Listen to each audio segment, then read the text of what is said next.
ऐ मेरे अजीज दोस्तों, माँ बहनों, आयतल कुर्सी और सूरह रहमान और सूरह अबस को एक मरतबा पढ़ने और सुनने के बेशुमार फ़ायदे हैं, बेशुमार इनकी फजीलतें और बरकतें हैं। अगर आप पढ़ना नहीं जानते हैं, आप नहीं पढ़ सकते हैं, तो पहले हम आपको इन सूरह की एक मरतबा तिलावत करके सुनाते हैं, उसके बाद इसके फ़ायदे बताते हैं। चलिए मेरे अजीज दोस्तों, अऊज़ु बिल्लाहि मिनश शैतानिर रजीम, बिस्मिल्लाहिर रहमानिर रहीम।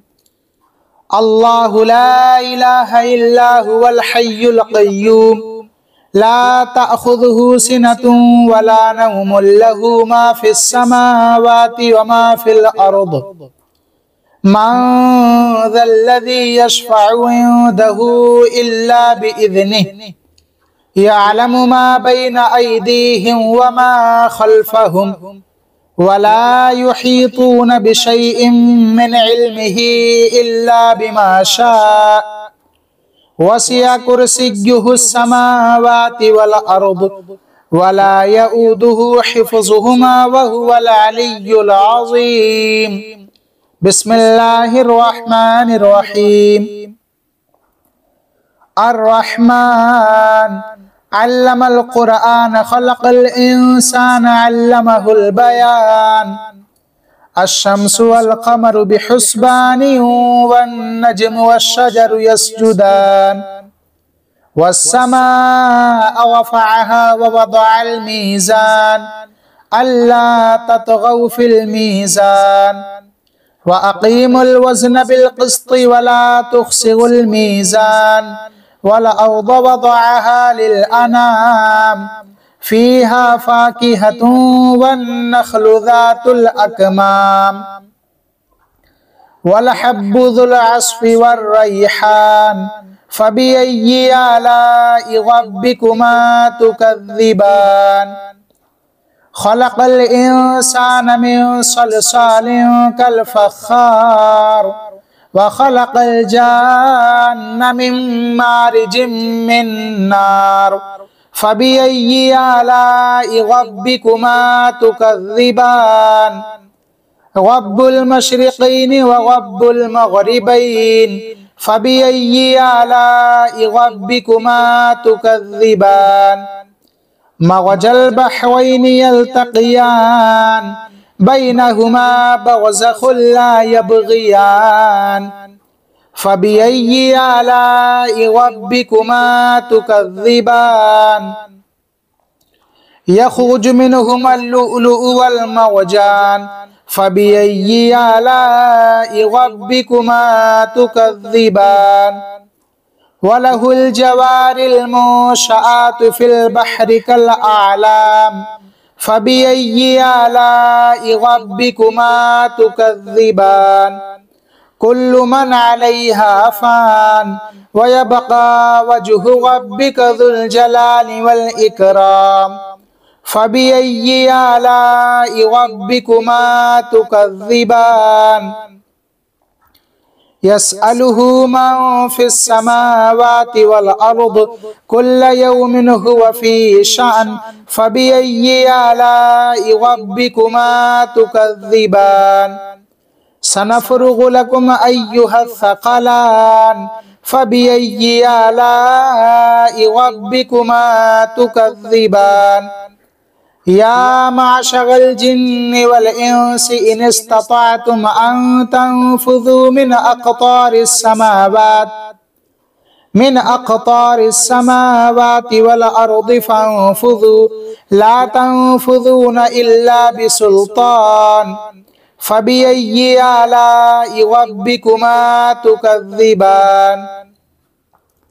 युग़सलु अलैकुमा शुवाज़ुम मिन नार, व नुहासुन फला तंतसिरान, फ़बिअय्यि आलाइ रब्बिकुमा तुकज़्ज़िबान।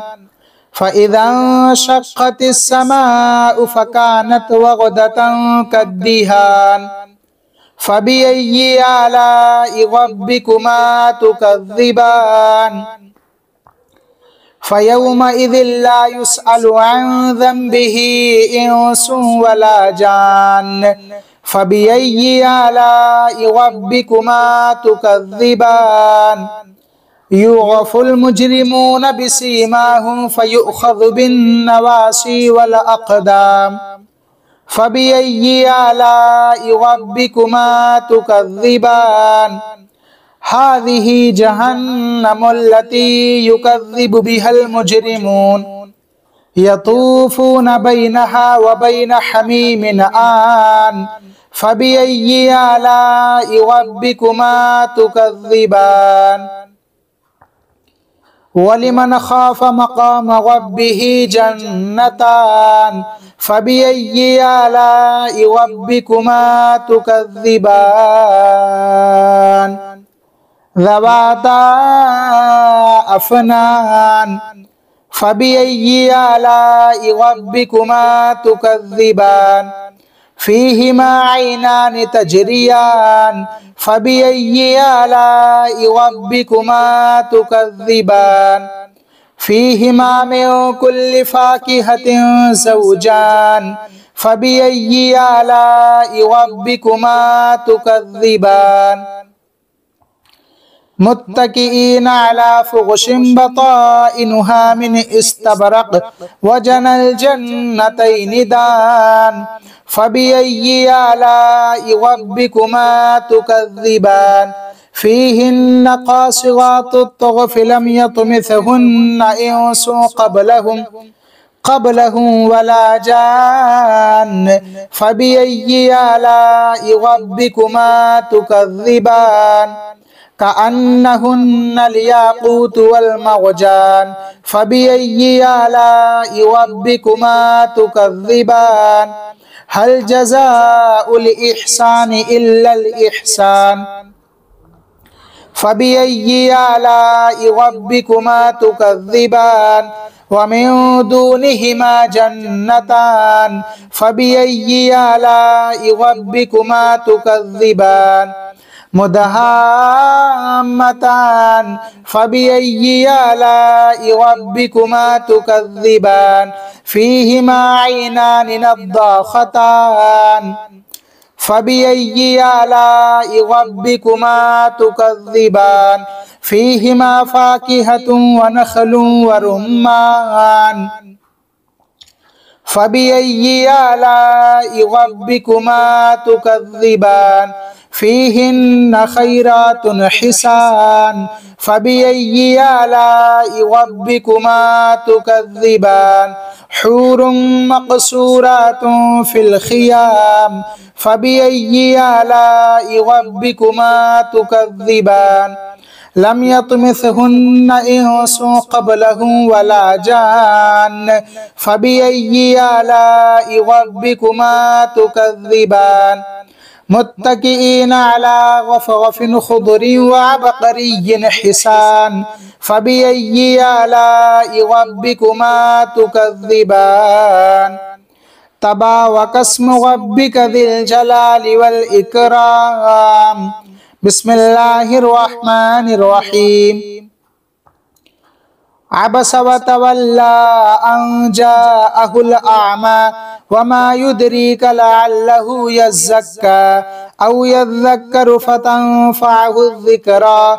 أما من استغنى فأنت له تصدى وما عليك ألا يزكى وأما من جاءك يسعى وهو يخشى فأنت عنه تلهى كلا إنها تذكرة فمن شاء ذكره في صحف مكرمة مرفوعة مطهرة بأيدي سفرة كرام بررة قتل الإنسان ما أكفره من أي شيء خلقه من نطفة خلقه فقدره ثم السبيل يسره सुम्मा अमातहु फ़अक़बरहु सुम्मा इज़ा शाअ अंशरह कल्ला लम्मा यक़दि मा अमरह फ़लियंज़ुरिल इंसानु इला तआमिहि अन्ना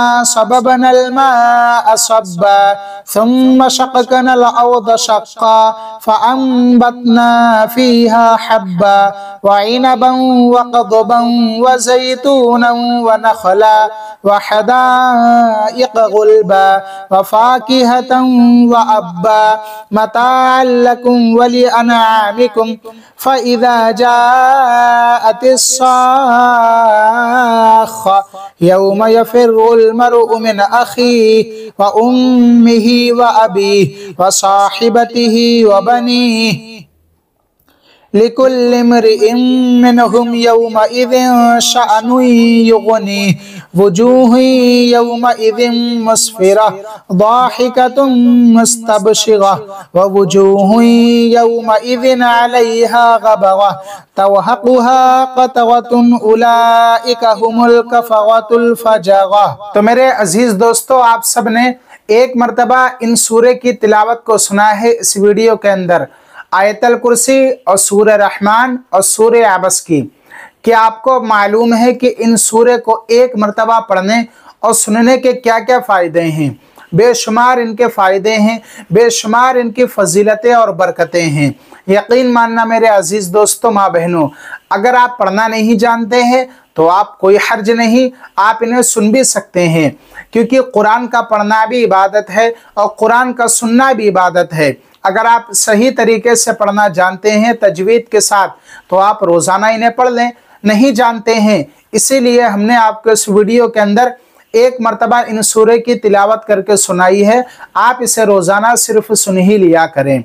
पता है इसका सबसे बड़ा फ़ायदा क्या है? और भी बहुत सारे फ़ायदे हैं कि अगर आप गरीब हैं, आपके पास पैसा नहीं है, आपके घर पर मोहताजी है, तंगदस्ती है, आप ये चाहते हैं कि मेरा कारोबार अच्छा चले, कोई ना कोई ज़रिया अल्लाह रब्बुल इज़्ज़त पैदा कर दे जिससे मैं बेहिसाब पैसा कमा पाऊँ, अमीर इंसान बन जाऊँ, मेरे पास अमीरी आने लगे, तो इंशाअल्लाह अगर आपने रोज़ाना इन सूरे को एक मर्तबा सुनकर अल्लाह रब्बुल इज़्ज़त की बारगाह में अपने हाथों को उठाया और कहा, मौला मैंने आयतल कुर्सी, सूरह रहमान और सूरह अबस की तिलावत को सुना है, इसकी बरकत से मुझे गैब से दौलत नवाज, तो इंशाअल्लाह इन सूरे की बरकत से अल्लाह रब्बुल इज़्ज़त आपकी सारी गरीबी को दूर फरमाएगा और आपके पास अमीरी आने लगेगी, अमीरी लाने लगेगी ये सूरे। लेकिन आपको नमाजों की पाबंदी करना है,